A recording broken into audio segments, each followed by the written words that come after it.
Vamos abrir o texto sagrado? Livro do profeta Jonas.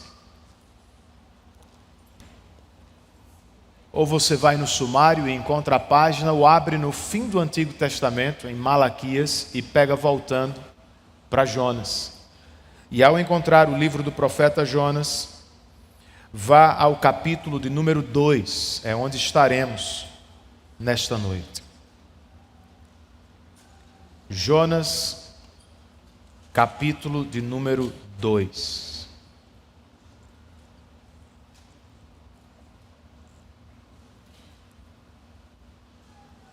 Os versos 2 e 3 do Salmo de número 23 estão conjugados na terceira pessoa do singular. Se lembra do Salmo?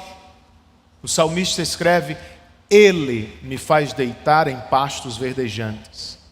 Ele me leva a águas tranquilas. Ele me refrigera a alma e Ele me guia pelas veredas da justiça por amor do seu nome. No entanto, quando chegamos ao verso 4, o salmista abruptamente volta da terceira para a segunda pessoa. Ele declara: ainda que eu ande pelo vale da sombra da morte, não temerei mal nenhum. Por quê? Porque tu estás comigo. O teu bordão e o teu cajado me consolam. É por essa mudança que o pastor John Piper, em um sermão, afirmou que o vale da sombra da morte pode ser melhor do que o pasto verdejante. E ele explica: no pasto verdejante nós temos a tendência de falar muito de Deus. Ele me deu, Ele fez. Enquanto que no vale da sombra da morte nós falamos muito com Deus. E isso é infinitamente melhor. É o que acontece com Jonas no capítulo 2. Por agora, eu quero ler com vocês só o verso 1. Jonas 2, versículo 1. Assim diz o texto inspirado: Então Jonas, do ventre do peixe, orou ao Senhor seu Deus. Vamos orar também? Deus, nós estamos diante de Ti e só Tu sabes como chegamos aqui. Se felizes ou tristes, se radiantes ou angustiados. Só Tu sabes também como anda a nossa vida de oração. Se temos orado muito ou pouco, se nossas orações são superficiais ou profundas, indiferentes ou cheias de intimidade. Seja como for, Senhor, nós Te rogamos, endireita a nossa vida de oração. Use este momento para produzir um verdadeiro avivamento espiritual nos nossos corações. E dá que por meio de Tua palavra e Teu Espírito, sejamos conduzidos, reconduzidos a uma vida de oração viva, verdadeira, cheia de alegria em Tua presença. Te pedimos isso, certos da assistência de Teu Espírito para este momento, e o fazemos em nome de Jesus. Amém.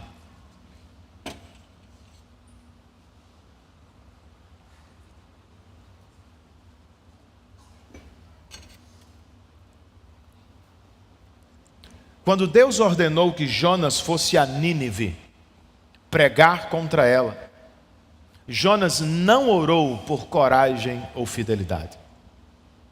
Quando desceu a Jope procurando por um navio, Jonas não orou por direção. Quando o capitão do navio despertou Jonas pedindo-lhe que orasse ao seu Deus, Jonas também não orou. E quando os marinheiros, depois de orarem ao Deus de Jonas, o lançaram no mar, ainda assim Jonas não orou. Por todo o capítulo 1, Jonas não ora uma única vez. É só quando entramos no capítulo 2 que o vemos de joelhos. E Jonas ora, como lemos, do ventre do grande peixe. Antes tarde do que nunca, diz o ditado.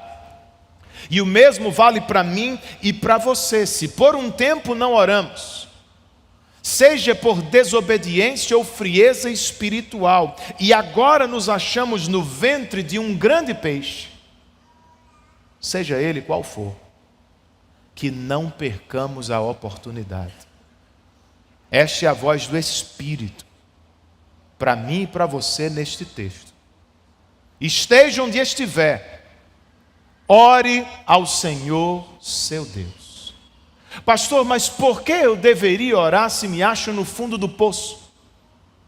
Por que eu deveria me preocupar com a oração agora que eu estou enfermo e às portas da morte? Ore, irmão. Em primeiro lugar, porque Deus ouve a sua voz. Deus ouve a sua voz. Do ventre do grande peixe, Jonas orou ao Senhor e disse, verso 2, volte os olhos para o texto comigo. Na minha angústia clamei ao Senhor e Ele me respondeu. Do ventre do abismo gritei e Tu ouviste a minha voz. Quando foi que Jonas orou mesmo? Quando estava angustiado. Quando se viu no ventre do abismo ou do Sheol, o lugar dos mortos. É o recurso aqui do paralelismo hebraico, usado neste texto, por meio de repetição para enfatizar a situação que Jonas estava quando orou ao Senhor. Jonas orou ao Senhor quando se achava no ventre do abismo. E que tipo de oração ele fez? Embora sua oração termine com gratidão e louvor, aqui ela começa com gritos e clamor. Na minha angústia clamei ao Senhor, do ventre do abismo gritei. É a oração do desespero, gente. É a oração de quem está com medo. O melhor, porém, da oração de Jonas não é o grito que ele faz. O melhor desta oração está ao final de cada linha deste poema. Na minha angústia clamei ao Senhor e Ele me respondeu. Do ventre do abismo gritei e Tu ouviste a minha voz. Deus pode ouvir o profeta Jonas orando no ventre do grande peixe. Sim, eu sei que Jonas não merece. Mesmo assim, Deus pode responder a sua oração no meio de uma angústia profunda. Que angústia era essa? Do que Jonas estava falando? Ele mesmo nos explica nos versos 3 e 4. Quando escreve, pois me lançaste nas profundezas, no coração dos mares, e a corrente das águas me cercou. Eu disse, todas as tuas ondas e as tuas vagas passaram sobre mim. Então eu disse, estou excluído da tua presença. Será que tornarei a ver o teu santo templo? Se estava aqui no último domingo, você deve lembrar que foram os marinheiros que lançaram Jonas no mar. Só que agora, em sua oração, Jonas nos diz que foi o Senhor. Quem está certo? O narrador do capítulo 1 ou o salmista do capítulo 2? A causa secundária pode ser o homem, neste caso, os marinheiros. Contudo, a causa primária, irmãos, é Deus, como Jonas declara. Depois de dizer que foi o Senhor quem o lançou no mar, ele ainda acrescenta, as tuas ondas passaram sobre mim. De novo, foi Deus. Jonas estava tão certo de que era Deus, e de que Deus estava punindo-o, que a conclusão a que chegou foi: eu estou excluído da tua presença. Não é curioso? No capítulo 1, Jonas desce a Jope, encontra um navio, compra uma passagem e embarca para Tarsis porque ele queria fugir da presença do Senhor. Agora, no capítulo 2, o mesmo homem, sob o poder das ondas do Senhor, se sente excluído da presença de Deus. É o resultado de sua tolice e desobediência. Você já viveu algo assim? Você já se sentiu excluído da presença de Deus? Isso é coisa de crente, irmãos. Porque os não crentes, sem o novo nascimento dado pelo Espírito, não podem se sentir excluídos da presença do Senhor. Os crentes podem. E por vezes é o que experimentam quando fogem da presença de Deus, como Jonas. O que foi? Que caminho você tomou? Em que barco você entrou? Nos hobbies saudáveis da moda? No entretenimento relaxante de toda noite? No excesso de trabalho sob a desculpa da provisão? Há milhões de possibilidades e vejam, muitas delas são boas. O problema nem sempre está no que fazemos. O problema sempre está no coração com o qual fazemos. Aqui nós somos craques em transformar coisas boas em fugas de Deus. Vamos nos envolvendo, às vezes com coisas boas. Vamos nos afastando do Senhor. E quando percebemos, já estamos longe dEle. De repente nos sentimos apáticos, frios na fé. Não lemos mais a Bíblia. Não cultuamos regularmente com o povo de Deus. Não nos importa viver longe da comunhão dos santos.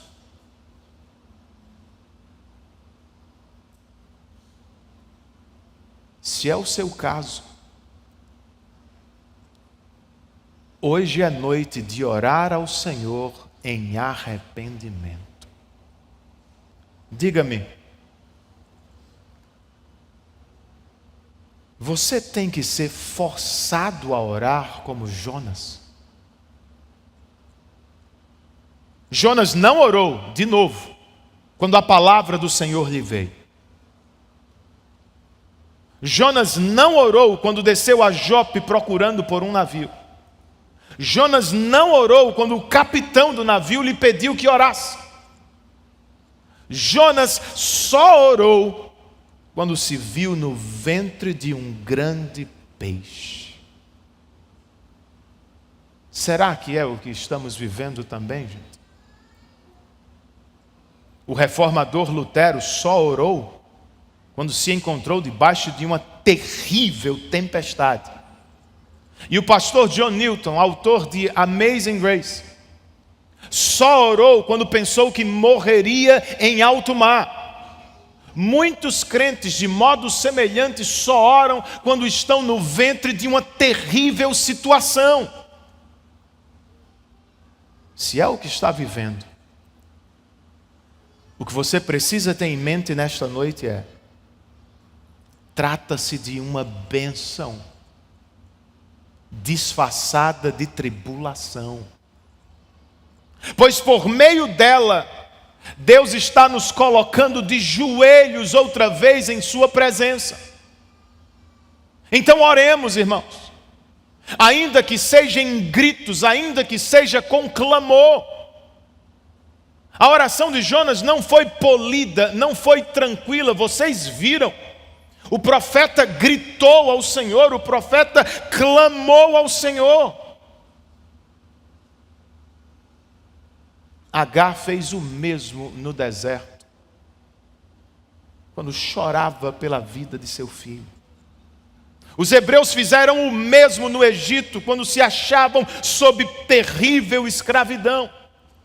E Jesus, pasmem vocês, Jesus fez a mesma coisa quando estava pendurado na cruz do Calvário. E sabe o que aconteceu? Deus viu o choro de Agar. Deus ouviu o clamor de Jesus. Deus respondeu aos gritos de angústia dos hebreus escravizados no Egito.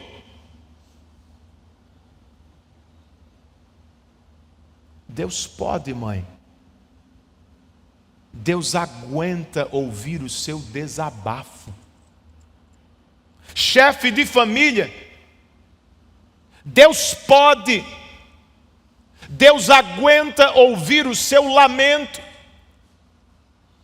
Deus pode nos ouvir, irmãos, quando clamamos a Ele do fundo do poço, até quando estamos em pecado, como era o caso de Jonas.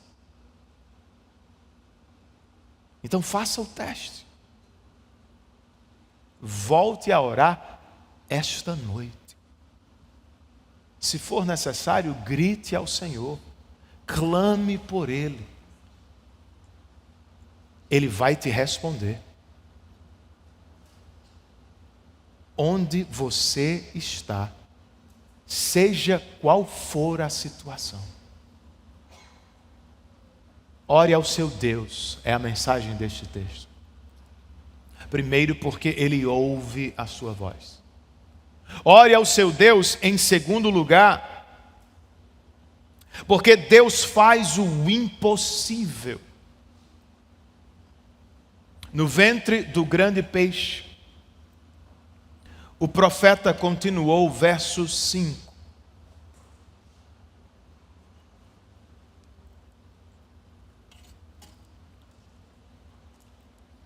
As águas me cercaram até a alma,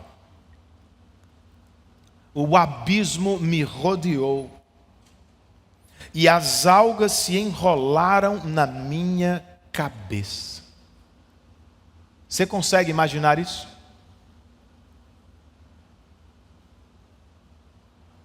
Os salmistas empregaram metáforas parecidas para descrever suas angústias e prisões muitas vezes, gente.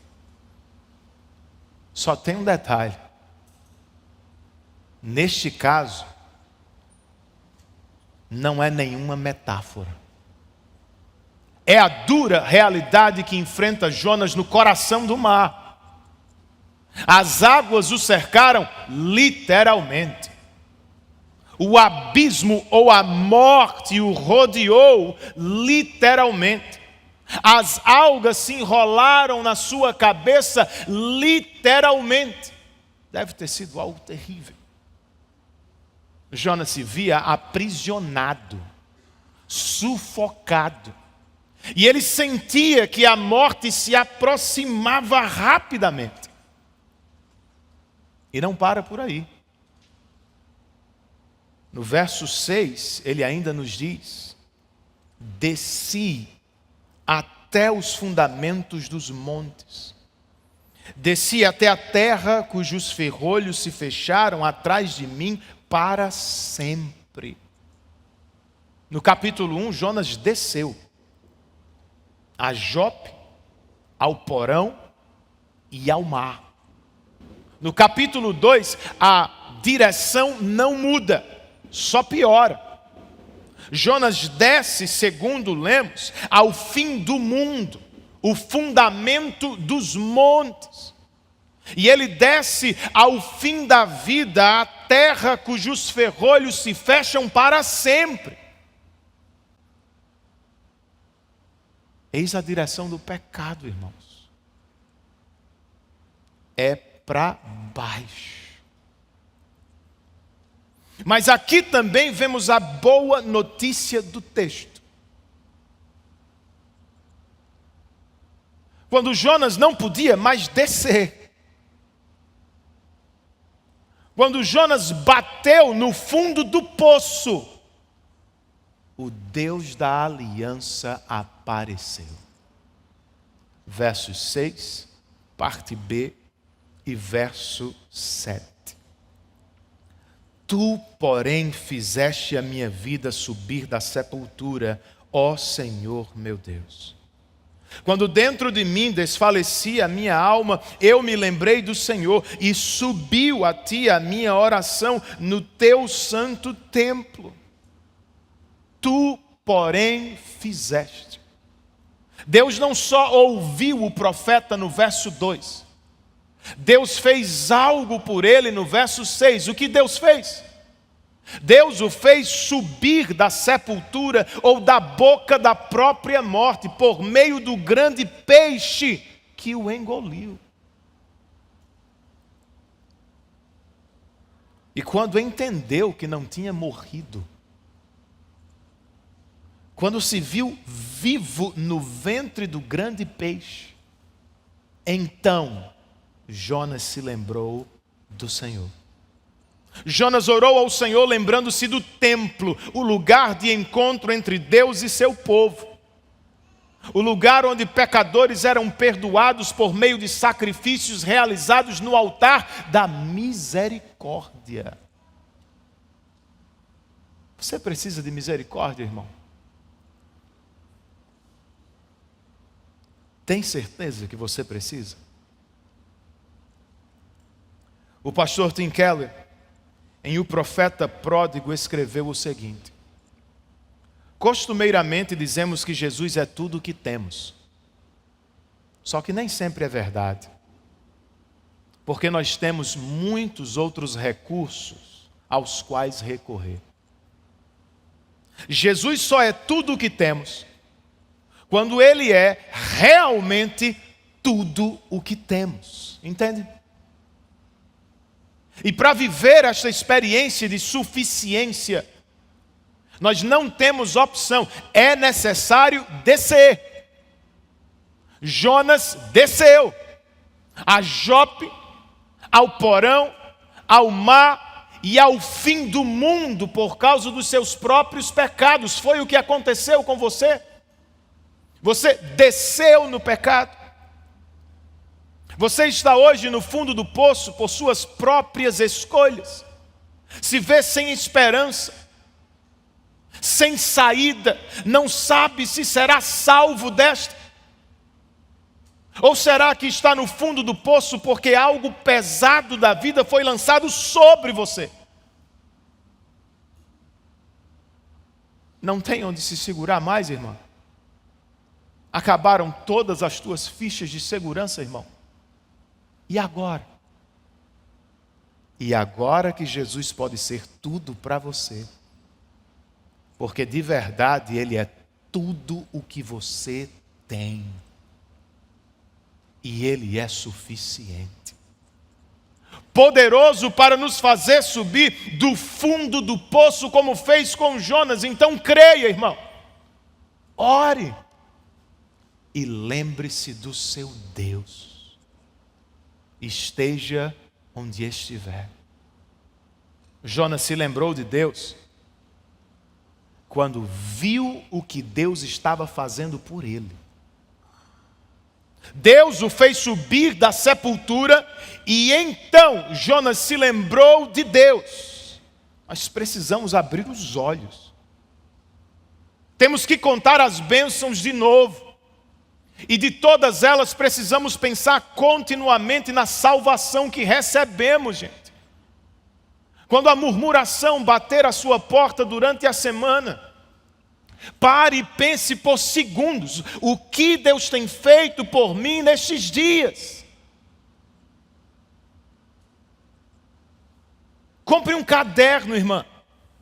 Não só para organizar a sua semana, não só para anotar coisas interessantes para produzir. Compre um caderno para registrar as bênçãos de Deus. Irmão, se esforce para pensar na salvação. Você se esforça para pensar no trabalho. Você se esforça para pensar no lazer. Se esforce para pensar na salvação. Ela não é trivial. Nós não podemos nos acostumar com a salvação. Até outro dia, éramos escravos do pecado e o Senhor nos libertou. Estávamos longe da graça e Deus se aproximou. Estávamos mortos espiritualmente e Deus nos deu vida em seu Filho. Louvado seja o nosso Salvador. Temos que pensar nisso. E se nos falta conteúdo para orar? Acontece com você também? Você tem aqueles dias que não sabe o que dizer em oração? Vamos aprender com Jonas, versão arrependido do capítulo 2.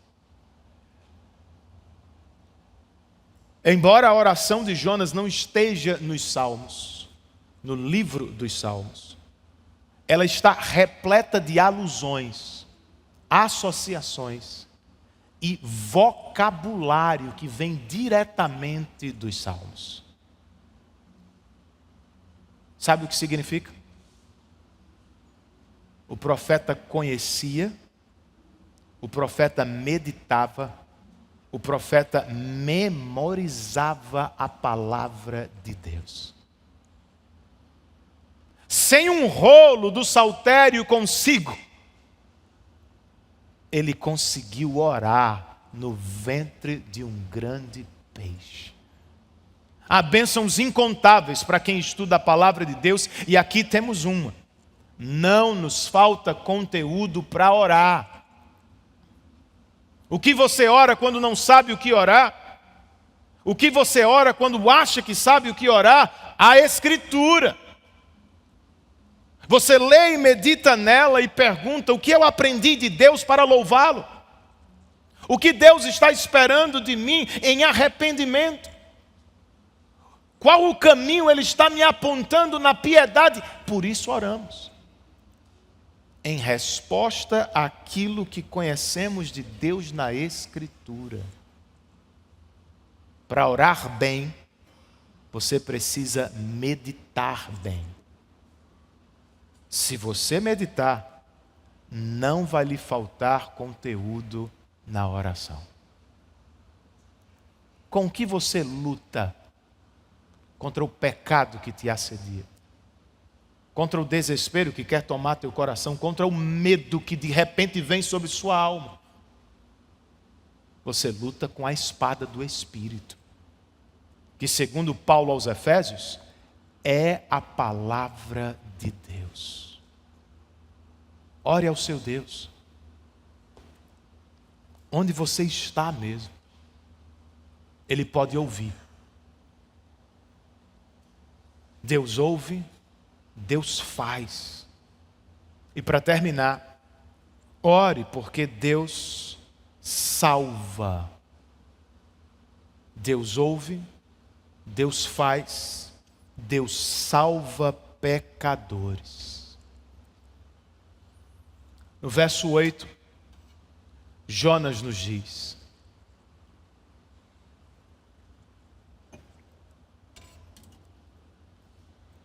os que adoram ídolos vãos abandonam aquele que lhes é misericordioso. O que vocês acham? De quem Jonas está falando aqui?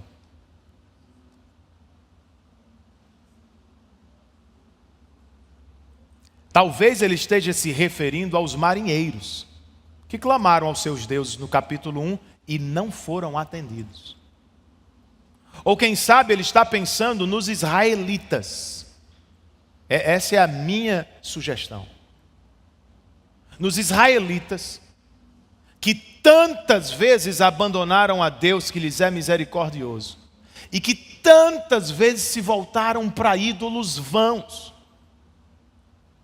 Pode ser uma constatação do que ele acabou de ver no navio, ou pode ser um alerta espiritual para a igreja de Israel. Seja o que for, irmãos, a verdade permanece na presença do Deus vivo e verdadeiro, que fez a terra e o mar, capítulo 1. Todos os ídolos são desmascarados e tratados como vãos, incapazes de salvar. Pastor, tudo bem, mas nós ainda precisamos de salvação, eu sei. E Jonas também sabia. E é por isso que ele prossegue no verso 9. Mas, com a voz do agradecimento, eu te oferecerei sacrifício.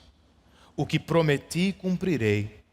Ao Senhor pertence a salvação.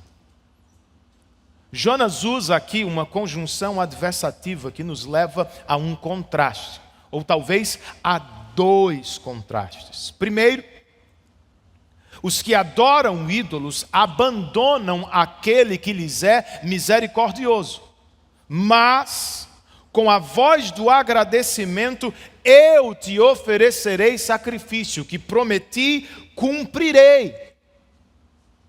Enquanto muitos buscam e se entregam a ídolos vãos, Jonas aqui se mostra outra vez leal ao Deus da aliança. No ventre do grande peixe, antes tarde do que nunca, ele se volta para Deus em agradecimento, adoração e compromisso com a missão. Segundo, os que adoram ídolos, adoram em vão. Mas, com a voz do agradecimento, eu te oferecerei sacrifício. O que prometi, cumprirei. Por quê? Porque ao Senhor pertence a salvação. Os ídolos são vãos e por isso não podem salvar. E Yahvé, pelo contrário, não apenas pode, ele de fato salva, porque segundo Jonas, a salvação lhe pertence do começo ao fim. Você crê nisso, irmão? O que será que Jonas está nos ensinando com a declaração que tem sido chamada acertadamente de a mensagem central de toda a Bíblia? O que é a salvação pertence ao Senhor. Ao Senhor pertence a salvação significa que Deus é a fonte da salvação. Veja, mesmo que a necessidade da salvação seja vista nas mais variadas expressões religiosas da humanidade, as quais são fruto de vã imaginação segundo a Bíblia, o plano da salvação não é humano, ele é divino. A salvação pertence ao Senhor, pois foi Ele quem a planejou antes que qualquer um de nós aqui existisse. Paulo disse aos Efésios: antes da fundação do mundo, Ele nos escolheu nele. Em amor nos predestinou para Ele. Em Cristo fomos predestinados, segundo o propósito daquele que faz todas as coisas conforme o conselho da sua vontade. O plano da salvação é de Deus, pois ao Senhor pertence a salvação. Ao Senhor pertence a salvação também significa que o poder para salvar é de Deus e não nosso. Jonas não ora, não agradece, não promete cumprir o voto para ver se será salvo, gente. Jonas ora, Jonas agradece, Jonas promete cumprir o voto que fez, porque foi salvo por Deus no ventre do grande peixe. O poder para salvar não é de Jonas, é de Deus. Aqui nós não ensinamos regras para ver se obedecendo-as você pode ser salvo diante de Deus. O que pregamos aqui é o ensino claro da Escritura, que a salvação depende de Deus, única e exclusivamente, e daquilo que Ele fez por nós em seu Filho. Você não faz por merecer. Você não conquista. Você não alcança a salvação. Esta não é a linguagem da Bíblia. Na Bíblia, o que enxergamos é: você vê a salvação. Você se maravilha com a salvação. Você recebe a salvação. Você responde à salvação que pertence ao Senhor. A nossa parte é a resposta. Qual? Abandonando os ídolos vãos deste mundo. Como Jonas, nós nos voltamos inteiramente para o Senhor. No capítulo 1, depois de serem salvos pelo Deus de Jonas, os marinheiros temeram o Senhor, lhe fizeram sacrifícios e lhe prometeram votos. No capítulo 2, sem ter ouvido os marinheiros, porque já estava no mar, Jonas diz basicamente a mesma coisa. Aparentemente é a resposta universal de quem é salvo. Os salvos abandonam ídolos vãos e se voltam para o Deus verdadeiro inteiramente. Em adoração, em serviço e no cumprimento da missão. Se nos falta fervor na adoração, se nos falta gratidão no coração, se nos falta compromisso com a missão que recebemos, o caminho da renovação espiritual não está no fazer mais, no tentar mais. O caminho do avivamento, o caminho da renovação está no pensar mais, no olhar mais, no cantar mais sobre a salvação que pertence ao Senhor. Pense comigo. Como não seremos gratos ao Deus que planejou nossa salvação antes da fundação do mundo, gente? Por que não vamos cantar a Ele com fervor no culto? Se Ele realizou a nossa salvação no tempo e na história ao nos dar o Seu Filho amado, por que não iremos a Nínive pregar aos pecadores perdidos? Se Ele nos salvou em Seu Filho da perdição eterna,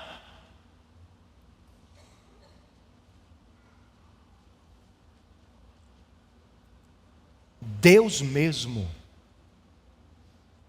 e o que Ele faz por nós, são nossa maior motivação. A fim de termos uma vida voltada para Ele em adoração, para os irmãos em serviço e para o mundo em proclamação do Evangelho. Ele é a motivação. O que Ele fez é o nosso combustível. Piper diz que a adoração a Deus é tanto a meta da missão como o combustível dos missionários. Nós pregamos o Evangelho para que mais pessoas venham a conhecer, se maravilhar e adorar a Deus. Essa é a meta da missão. O combustível da missão também é a adoração. Porque nós não podemos recomendar algo que não apreciamos. Quanto mais o conhecemos, quanto mais o adoramos, quanto mais pensamos nele e no que ele fez, mais vamos transbordar da boa notícia do Evangelho. Jonas 2 começa com: então Jonas, do ventre do peixe, orou ao Senhor. Jonas 2 termina com verso 10. E o Senhor falou ao peixe, e este vomitou Jonas na terra. De novo, não pare no peixe. Não faça dele a grande coisa do texto. Não fique enfeitiçado por ele. Leve sua atenção para Deus. Deus que deu ordem ao peixe para engolir Jonas, para salvá-lo. E Deus que agora deu ordem ao peixe para vomitar Jonas em terra, dando-lhe uma segunda chance. E talvez seja do que precisa, irmão. Uma segunda chance. Por razões que só você conhece. Você parou de orar. Se afastou da Bíblia. Se afastou do culto ao Senhor.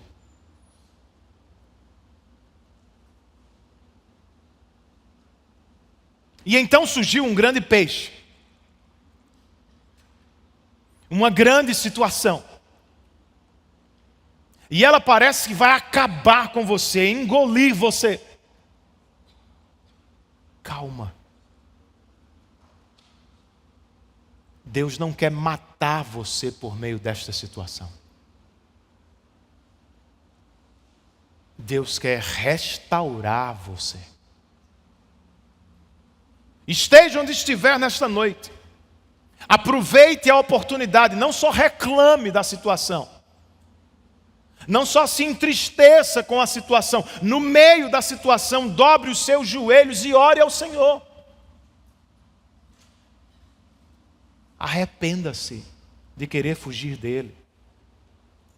De querer fugir da missão que ele te deu. O mesmo é ofertado para você que acabou de chegar entre nós.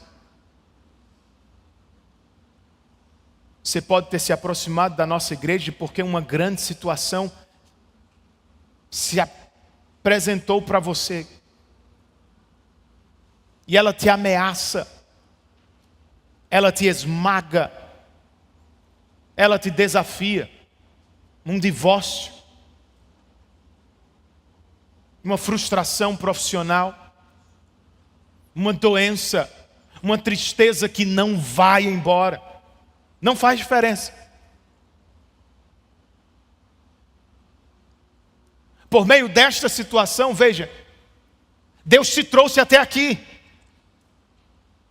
Não fosse a situação, talvez você nunca estaria em um culto evangélico, mas você está. Deus te deu esta situação não para te matar através dela, mas para te salvar. Não meramente das circunstâncias da vida. Principalmente, Ele quer te salvar da condenação eterna do pecado. Vocês brincam em casa com as crianças de correr atrás delas? Ainda dá conta, Yuri? Dá? E como? Precisa, né? Você corre e elas gritam. Você grita e elas se assustam. E então você as abraça.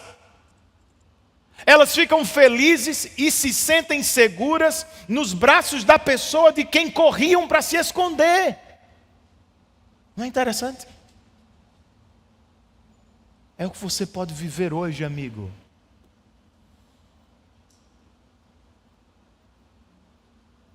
Você, como Jonas, como eu, é um pecador. E este é o maior problema da sua vida. Não é o dinheiro, não é o concurso, não é a estabilidade, não é a saúde. O seu maior problema na vida é o pecado que te condena ao inferno.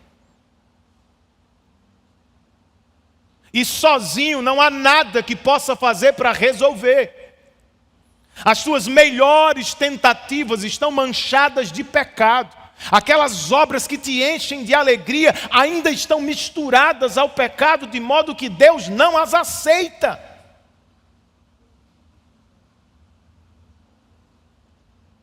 A tua sorte e a minha é que este Deus contra quem pecamos, este Deus de quem vivemos tentando nos esconder, é o mesmo Deus a quem pertence a salvação.